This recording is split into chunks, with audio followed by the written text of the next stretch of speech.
अनुभव क्रमांक 1.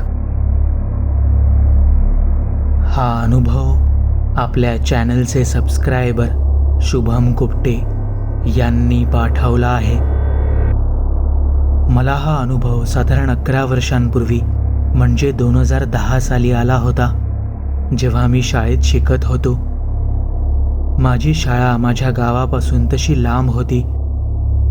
रोज गावाहून येणे जाणे शक्य नव्हते, म्हणून मी शाळेजवळच्या हॉस्टेलमध्येच राहायचो. तिथे माझे मित्रही झाले होते. त्या महिन्यात माझ्या शाळेला सुट्टी लागली होती. त्यामुळे हॉस्टेलमधली बरीच मुलं आपापल्या घरी निघून गेली होती. माझ्यासोबत जे मित्र रूम शेअर करत होते त्या सगळ्यांनी ठरवले की आपण 2 दिवस इथेच थांबून नंतर गावी घरी जायचे.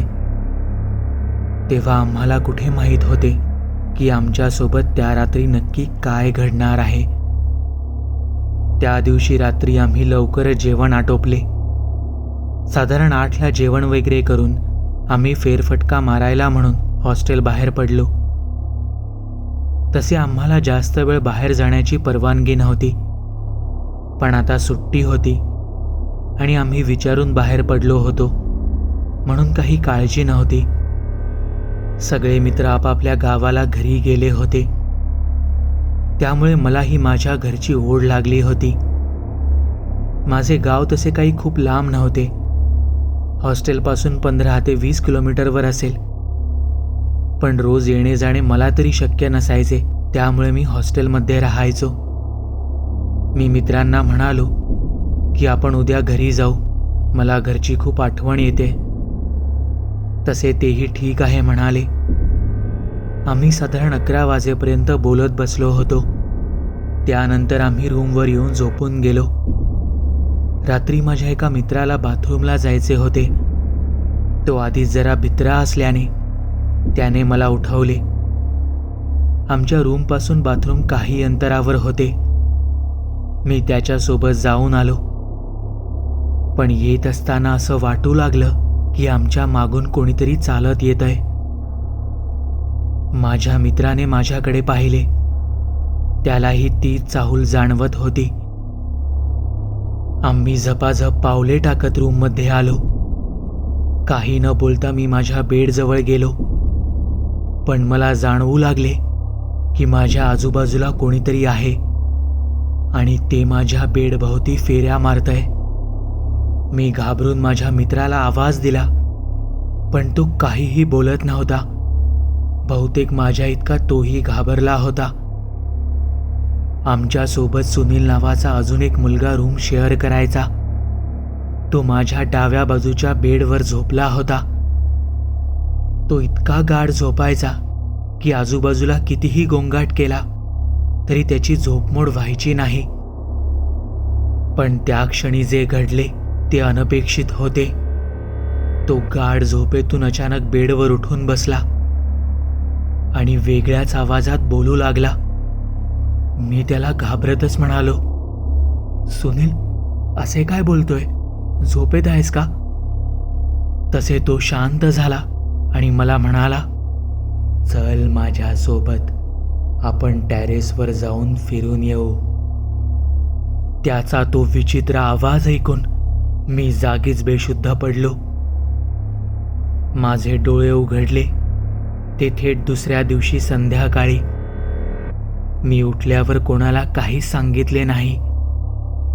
हॉस्टेलमध्ये साफसफाई करणाऱ्या एका वयस्कर बाई होत्या. मी त्यांना जाऊन सगळा प्रकार सांगितला आणि याबद्दल त्यांना काही कल्पना आहे का असे विचारले. तसे त्या आजीने मला सांगितले की तू खूप नशीबवान आहेस. बरे झाले तू टेरेसवर गेला नाहीस, कारण तिथे एका बाईचा मृत्यू झाला होता. ही गोष्ट खूप कमी लोकांना माहीत आहे. मला हा प्रकार माहीत होता, पण मी कधी कोणासमोर काही बोलले नाही. मला असं वाटतं की ती अजूनही तिथेच आहे आणि काही जणांना दिसली सुद्धा आहे, जे कोणी रात्री त्या वेळेला टेरेसवर जातात. तिचे ते बोलणे ऐकून मी निशब्द झालो आणि त्याच दिवशी मी माझ्या घरी निघून आलो होतो.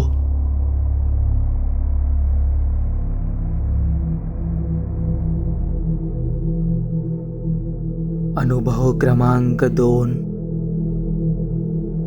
हा अनुभव आपल्या चॅनलचे सबस्क्रायबर निखिल भैलुमे यांनी पाठवला आहे. माझा चुलत भाऊ पिनू एका हॉस्टेलमध्ये राहायचा. त्याला मित्रांसोबत राहायला आवडत असे, त्यामुळे कॉलेजसाठी तो हॉस्टेलवरच राहायचा. त्याचे मित्रही अगदी जीवाभावाचे होते. माझ्या भावाला रोज सकाळी उठून रनिंगला जायची खूप आवड होती. त्याच्यासोबत त्याचे मित्रही जायचे.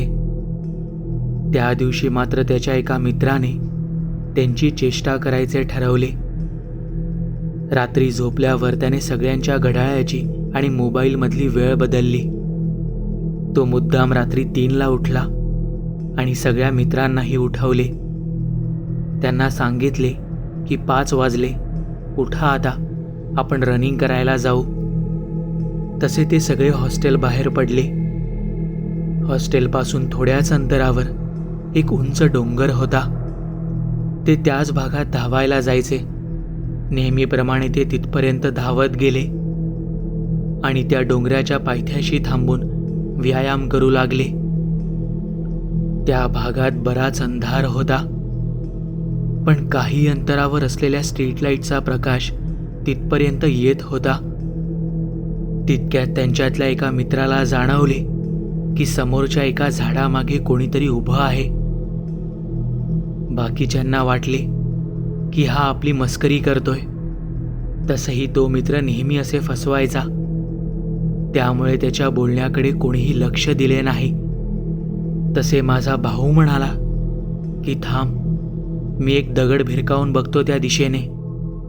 एखादे जनावर असेल तर निघून जाईल. असे म्हणत त्याने एक मोठा दगड उचलला आणि त्या दिशेला फेकला. तसे त्या झाडाच्या मागे एका झाडीत कसलीशी सळसळ जाणवली. ते सगळे मित्र त्या दिशेने एकटक पाहत होते. तसे त्या झाडामागून एक पांढरा शुभ्र उंच आणि अतिशय धिप्पाड माणूस बाहेर आला.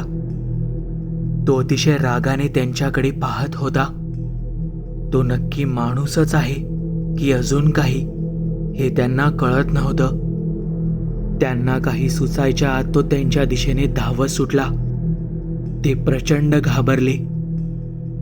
त्याला असे त्यांच्या दिशेने धावत येताना पाहून ते सगळे हॉस्टेलच्या दिशेने पळत सुटले.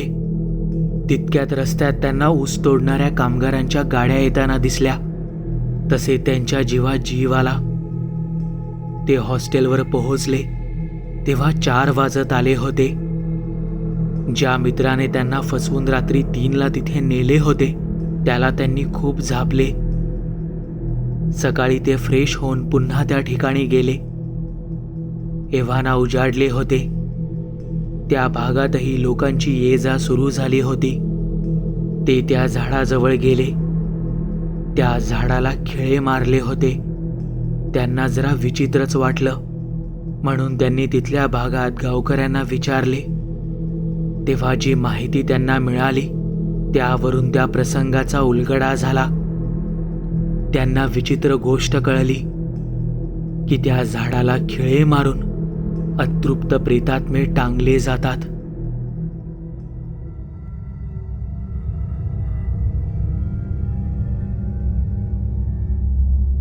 अनुभव क्रमांक 3. हा अनुभव आपल्या चॅनलचे सबस्क्रायबर राजगिरी यांनी पाठवला आहे. अनुभव मला 12वीला असताना आला होता. तेव्हा मी लातूरच्या एका बॉईज हॉस्टेलमध्ये पार्ट टाइम जॉब करायचो.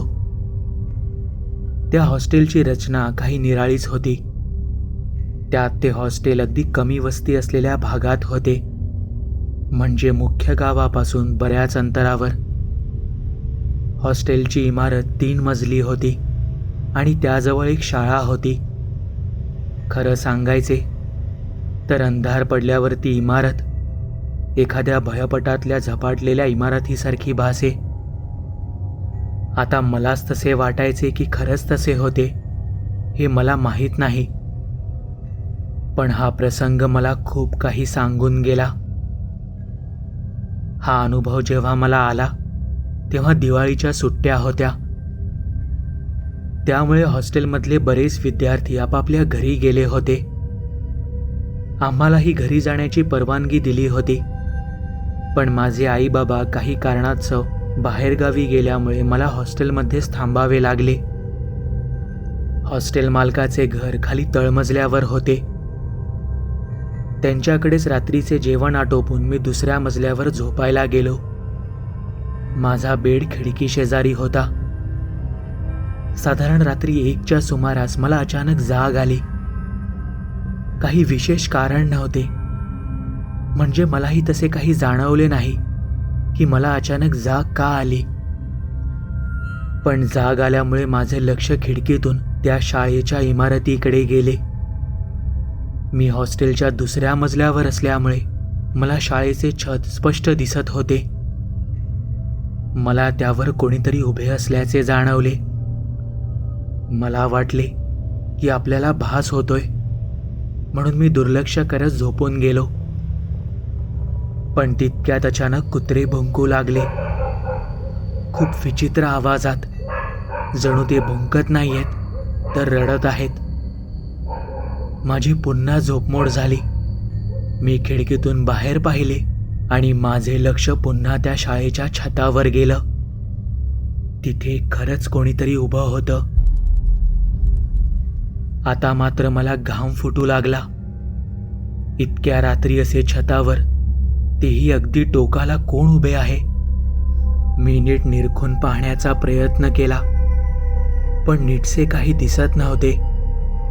पण एवढे मात्र जाणवले की ते जे कोणी आहे ते मान खाली घालून उभे आहे. मी खरंच घाबरलो होतो. तितक्यात त्याने मान वर करून माझ्याकडे पाहिले आणि माझ्या डोळ्यांदेखत त्या छतावरून खाली उडी घेतली. तो अनपेक्षित भयानक प्रसंग पाहून मी भीतीने थरथरू लागलो. कारण तो उडी मारताना तर दिसला, पण खाली जमिनीवर कोणीही नव्हते. माझे हातपाय कापू लागले होते. मी खिडकी बंद करून रूममधले लाईट चालू केले, डोक्यावर पांघरूण घेतले आणि झोपायचा प्रयत्न करू लागलो. पण काही केल्या ते भयान दृश्य डोळ्यांसमोरून जात नव्हते. एकटा असल्यामुळे कोणाला काही सांगूही शकत नव्हतो. मी माझ्या छोट्या मोबाईलवर देवाची आरती लावून झोपलो. सकाळी जाग आली तेव्हा मी तापाने फणफणत होतो. उठायला उशीर झाला होता. नाश्ता करण्यासाठी हॉस्टेल मालक मला बोलावण्यासाठी आले. तेव्हा मी त्यांना रात्री घडलेला सगळा प्रकार सविस्तर सांगितला. तेव्हा त्यांनी मला बऱ्याच गोष्टी सांगितल्या. काही वर्षांपूर्वी त्या शाळेचे बांधकाम सुरू असताना एका कामगाराचा वरून पडून मृत्यू झाला होता. तेव्हापासून तो त्यांनाही कधी कधी दिसायचा. इतके दिवस त्यांना वाटत होते की तो त्यांचा फक्त भास असेल, पण तसे नव्हते, कारण तो मलाही दिसला होता. त्यांचे असे बोलणे ऐकल्यानंतर मात्र मला तिथे क्षणभरही थांबायची इच्छा नव्हती. मी त्याच दिवशी आईबाबांना बोलावून घेतले आणि त्यांच्यासोबत घरी गेलो.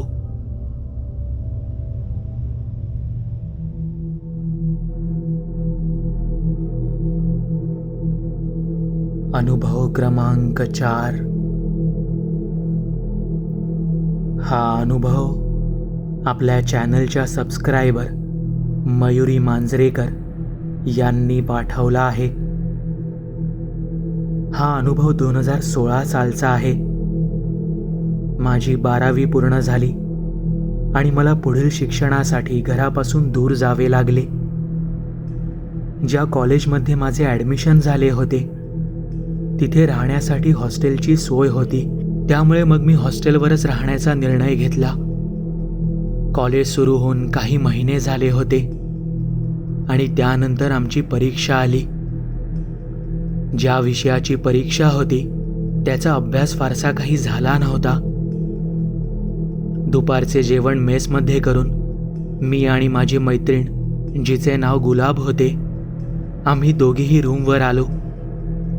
अभ्यास झाला नव्हता म्हणून आम्ही कॉपी करायचे ठरवले.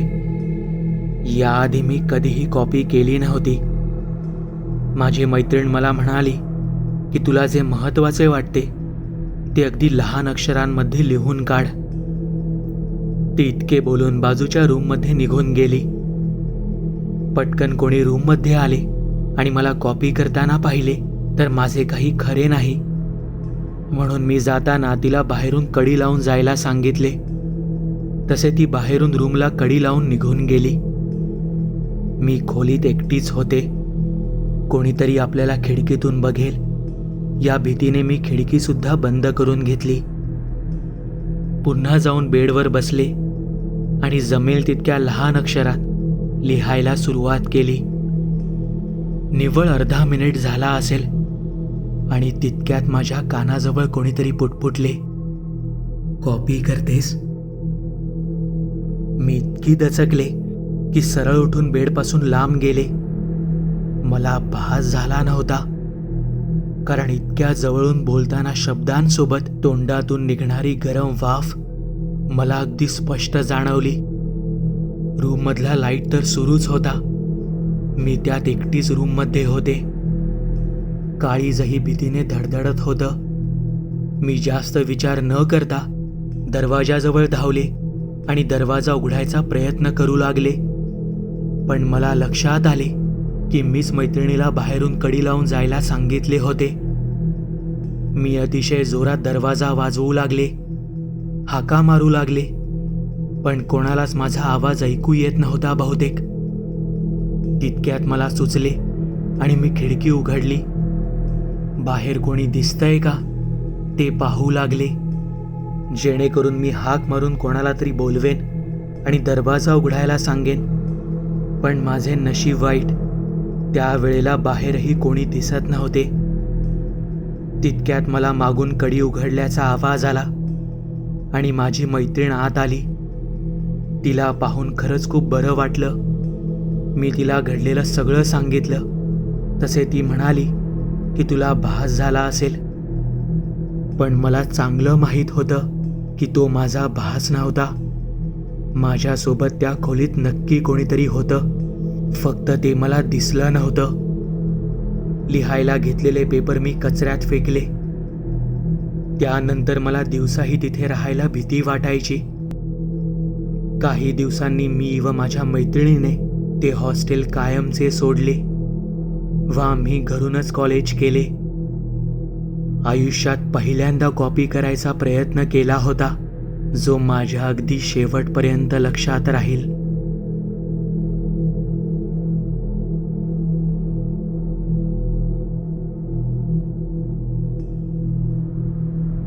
तुम्हाला या 4 अनुभवांपैकी कोणता अनुभव सगळ्यात जास्त आवडला हे मला कमेंट करून नक्की कळवा.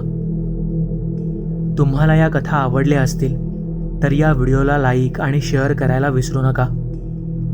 तुम्ही आपल्या चॅनलवरती नवीन असाल तर चॅनलला सबस्क्राईब नक्की करा आणि बेल आयकॉनवरती क्लिक करा, म्हणजे तुम्हाला पुढील येणाऱ्या व्हिडिओचे नोटिफिकेशन लगेच मिळेल. तुमच्याकडे अशा कथा किंवा अनुभव असतील तर ते तुम्ही मला आपल्या वेबसाईटद्वारे म्हणजेच TKStoryteller.com द्वारे पाठवू शकता. त्याची लिंक मी या व्हिडिओच्या डिस्क्रिप्शनमध्ये दिली आहे. आपल्या चॅनलवर पोस्ट झालेल्या सगळ्या कथा तुम्ही आता आपल्या वेबसाईटवर जाऊन वाचू शकता. त्यासाठी आपल्या वेबसाईटला म्हणजेच TKStoryteller.com ला भेट द्यायला विसरू नका.